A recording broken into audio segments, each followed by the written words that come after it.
ஐந்து கரத்தனை ஆனை முகத்தனை இந்தின் இளம்பிறை போலும் எயிற்றனை நந்தி மகந்தனை ஞான கொழுந்தினை குந்தியில் வைத்து அடி போற்றுகின்றேனே.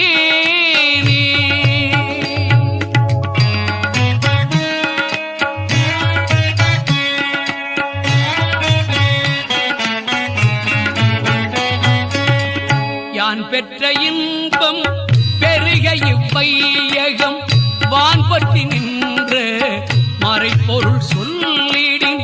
யான் பெற்ற இன்பம் பெருக இவ்வையகம் வான்பற்றி நின்ற மறைப்பொருள் சொல்லிடின். ஊன் பற்றி